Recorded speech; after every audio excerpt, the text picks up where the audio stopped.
Good morning, friends. Welcome to COVID-19 Screening Clinic Orientations. Well, this screening clinic was previously called Fever Clinic as per the recommendation by Nepal Health Ministry. Well, during our experiences with the running of the fever clinic, we found that most of the patients do not come with the fever only. Henceforth, the name had been changed now to COVID-19 Screening Clinic. Now, this orientation would be basically covering about why the screening clinic, what actually takes place in the screening clinic, and how to do things in the screening clinic program. Well, this is the most relevant task at present in Kathmandu Medical College. You have already seen this scenario in the hallway entrance of our Kathmandu Medical College. What it depicts is as the people enter into the hospital, they have to form in a line, stand in a queue, and answer some triage questions. And then, after they are found clear of all those triage questions, are allowed to enter into the hospital and use the hospital services. This holds true not only for the patients but also for the visitors who are accompanying them. And as per the present guideline of the hospital administration, only one visitor is allowed with each patient. Plus, the most remarkable thing which you see in this particular slide is almost all the people who are standing in the line are maintaining decorum as well as the social distancing, as well as they're putting on a mask on their face so as to limit the chances of transmission. Now, the problem, as you all know, that the coronavirus, in fact, it is causing a global pandemic. The death rate, which has gone up to its peak in the month of April and the start of the May, is now contracting. However, in Nepal, the scenario is a little bit more troublesome. As we are entering into the end of the May, the cases are much more increasing in number in a very highly amplified manner. This is not only because of human to human transmission, and this has actually put all the doctors who are treating the patients the dilemma whether the risk of complication in high risk patients are going to rise with the increase in the number of the infected patients. Henceforth, this screening clinic is being run to identify and isolate the suspected patients so that the testings which are done on these patients become more relevant. And by segregating these patients from the normal crowd of the hospital, we are not able be only be able to protect the high risk patients but also the healthcare workers from being exposed. So idea is to create a separate system within a system. So as you may be well aware, the Dua code setup of Kathmandu Medical College has been geared up to manage the COVID positive as well as the COVID suspected patients. And at the same time, the Sinamangal complex is being used to manage those patients who are COVID negative, so that we do not allow the mixing of these patients, which can create havoc in the already poor patients who are at high risk of developing complications because of coronavirus.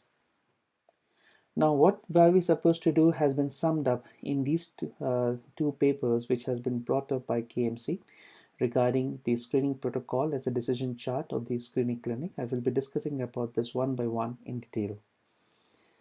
Now, CSC or the COVID-19 screening clinic is a red zone designated area. Henceforth, you should not be entering this area until unless you are dressed up properly. So you have to wear your personal protective equipment or PPE as instructed in the designated place.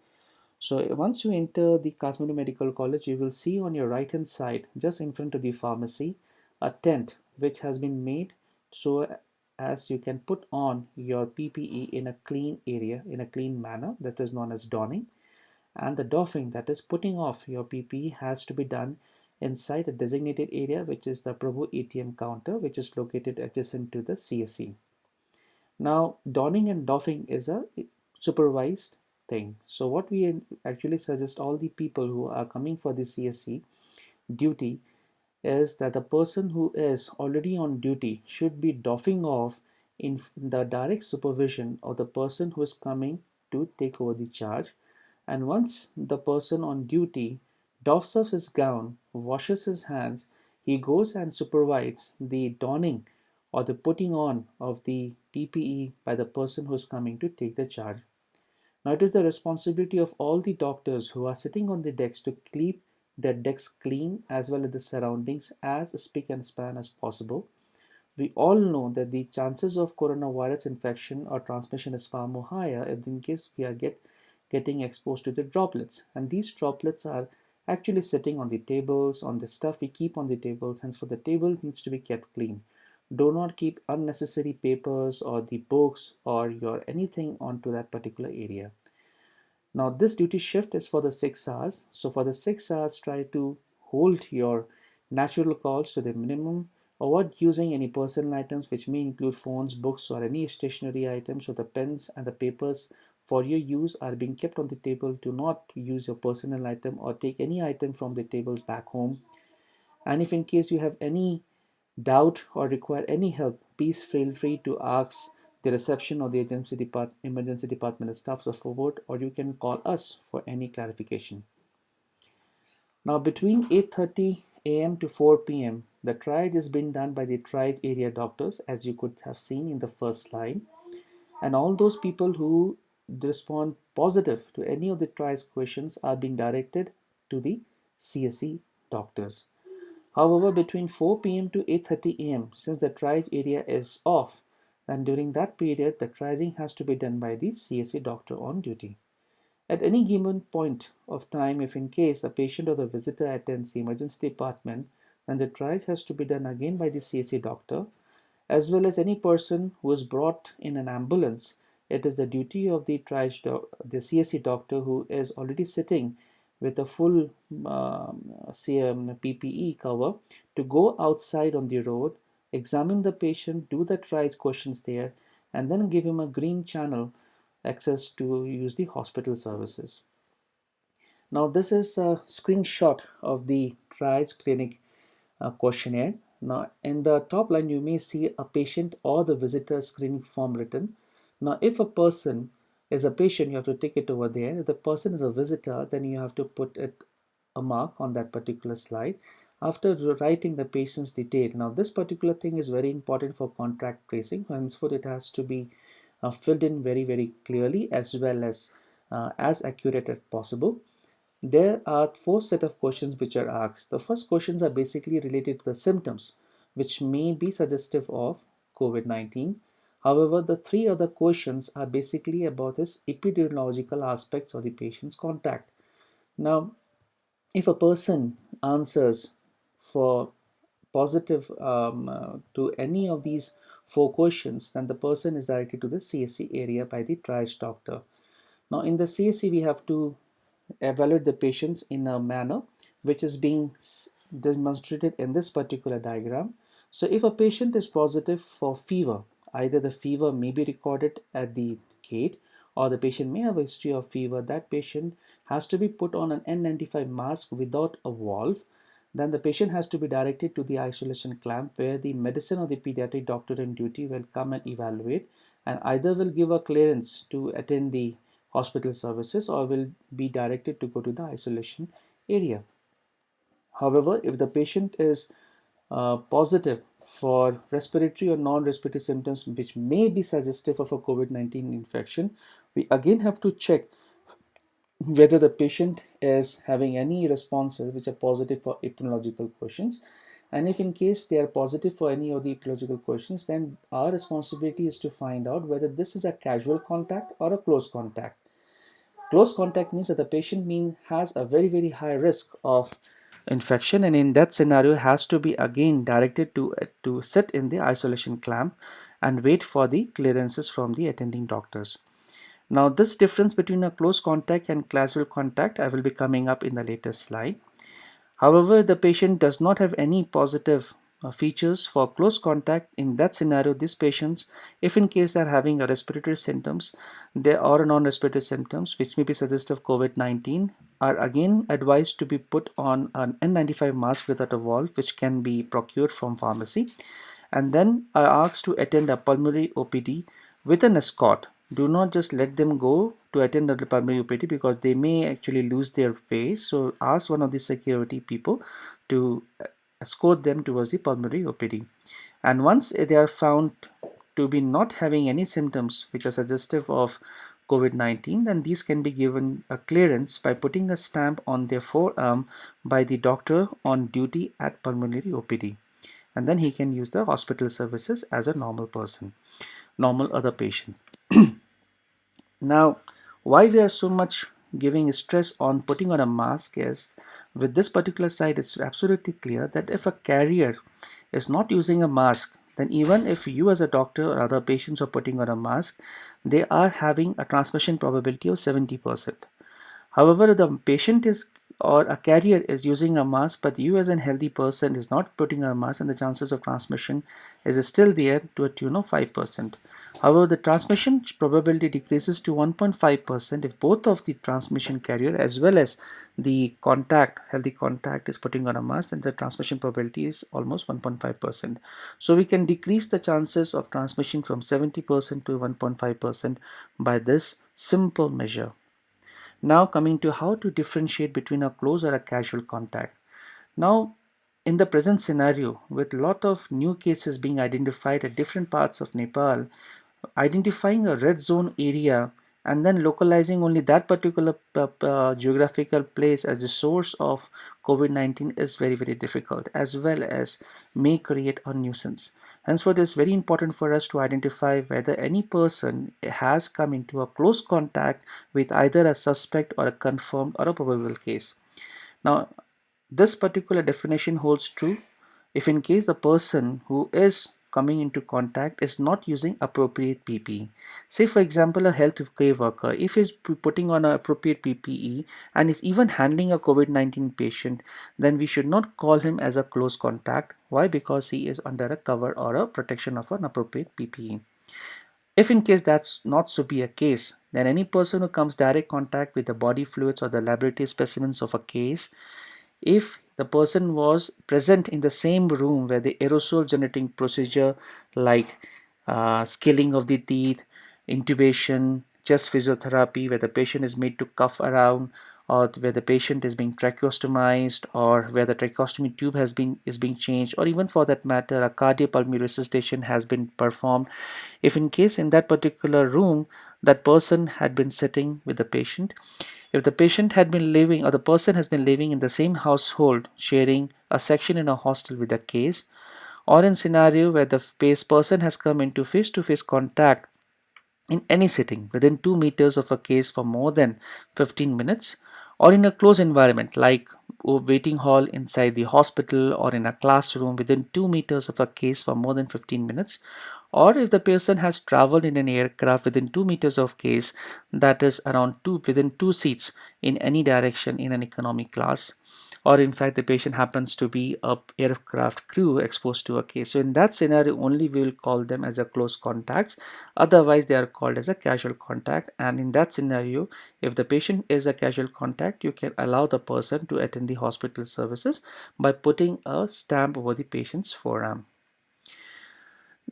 So to summarize, if the person is having a fever or having a history of a close contact with a case with or without a triad symptoms, are asked to stay in the isolation camp situated in the front of the emergency department and wait for the doctor from the medicine department or from the pediatric medicine according to the age of the patient to be evaluated for the further management.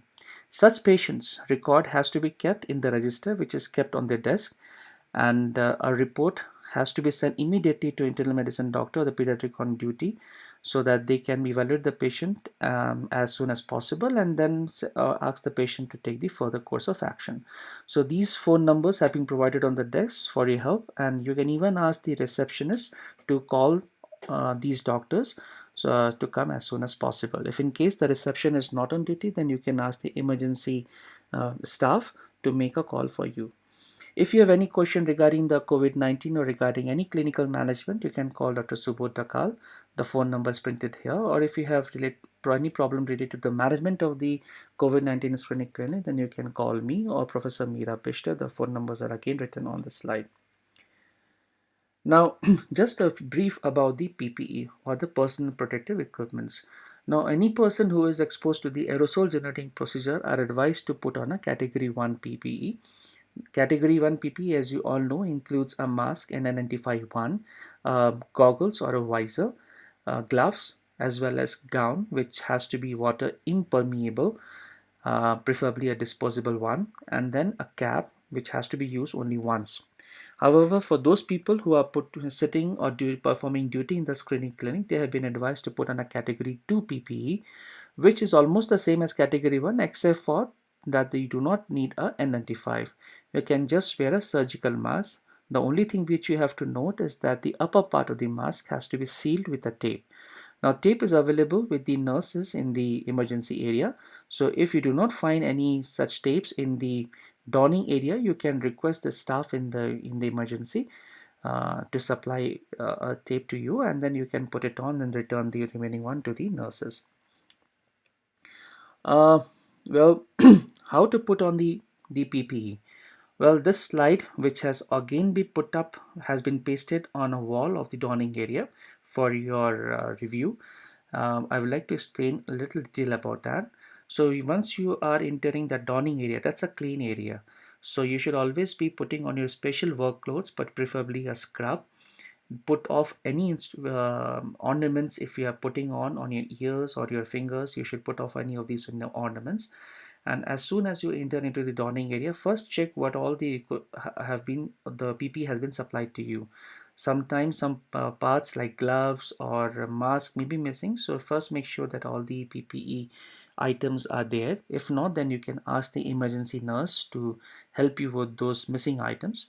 Then you have to wash your hands and then start from the head and below. So you have to first put on your cap, then put on your mask, seal the mask properly, then apply wear the inner disposable gloves. Then you have to wear on the protective clothings or the goggles and the visor, and last but not least you have to put on your disposable outer gloves, and then the donning is completed.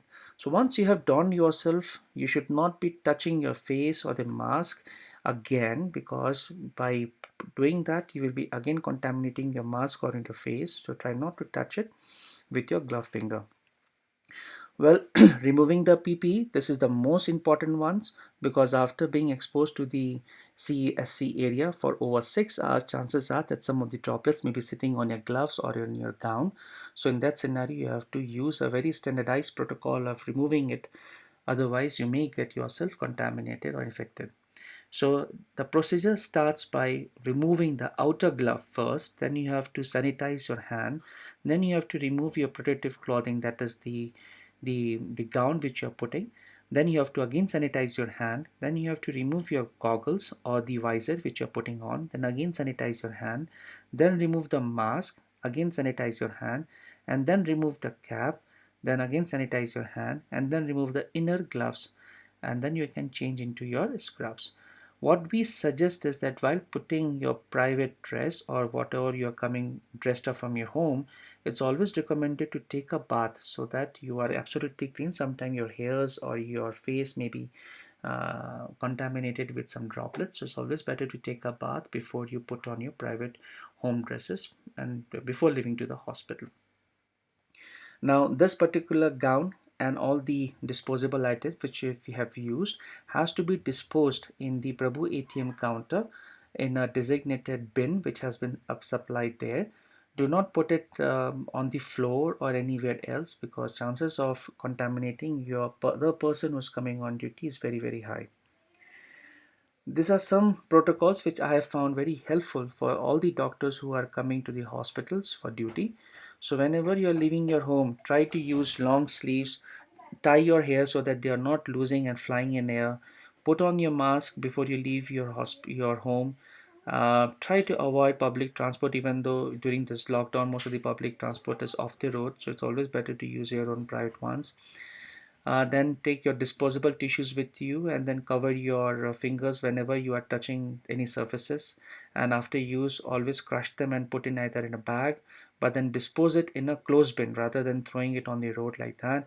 And if you have coughing or sneezing, do not use your hands or do not sneeze in the air. Try to use the inner aspect of your elbow to cover your mouth as you are sneezing or coughing.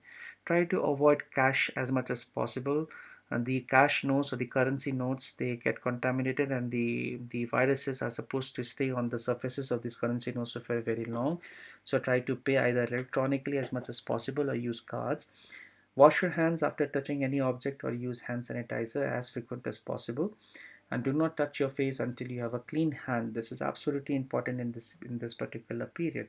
And always practice social distancing. Try to avoid people and ask them to remain at a meter or two distance if in case the physical touching is not required, particularly while examining the patient. Uh, Similar some protocols when you are coming back to your home and entering the home. Try not to come home and touch things straight away. Remove your shoes outside the house. Disinfect your pet's paw if in case you're roaming around with your pets, and then remove your clothes and place them in a bag to be washed. Leave your bags, purses, wallets, keys in a box at the entry of the home. Do not take anything inside. If you're taking your mobile phones or glasses inside, try to disinfect it using hot soapy water or alcohol. Take a shower. This is always very important to do once you come back from your hospital duty, and then clean with a bleach all the surfaces of whatever you brought from outside before you store it, and carefully remove and dispose your gloves if you are putting it on as you are traveling in a safe area so that they are not contaminating anything else. So remember, it is not possible to carry out complete disinfection, but the goal is to minimize the risk. Now, this is a very important slide because there are a lot of confusion which I see in the presence in times at Kathmandu Medical College. Most of the doctors or the staff who are exposed to even a suspect, they like to stay in the isolation cabins in the hospital. Now, just a word or two about what is social distancing, quarantine, and self-isolation. First of all, we need to understand that quarantine is the term used to segregate people who have been exposed to the virus and they do not have symptoms. However, isolation is for those people who have symptomatic for a disease. So, henceforth, isolation is only for symptomatic people, not for other people like us who are exposed to some patients. So, what we have to, if we have to observe anything, is to have a quarantine rather than isolation. Now, isolation as such is not advisable to be taken care as a self-isolation in the present scenario. Why? Because still the number of the positive cases is far lesser. So if we have a symptoms, we should be putting in an isolation inside the hospital. However, if in case we are just exposed to some people without any PPE, protective PPE, then we can sit in a home quarantine.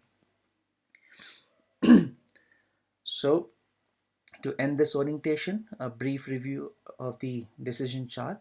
If any person comes with a history of fever or has a recorded fever at the gate, then this patient goes to the isolation camp straight away with an N95 mask without a valve on their face, and subsequently a medicine and a pediatric doctor would come straight away to the isolation camp to direct either the patient goes into the isolation or goes to attend other hospital services or goes home after a prescription from the duty doctor.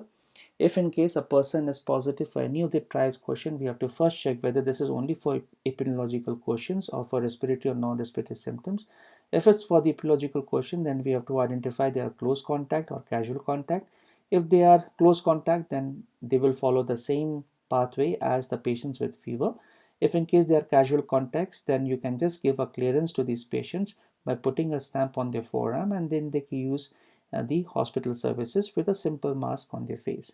However, the patient has any respiratory or non-respiratory symptoms which may be suggestive of COVID-19 without a fever, without epidemiological questions, positivity, then he goes with an N95 mask without a valve to the pulmonary OPD under an escort, and then in the pulmonary OPD, if the duty doctor on evaluation does not see this patient to have any COVID-19 infectivity, then he can get a clearance to attend the hospital services.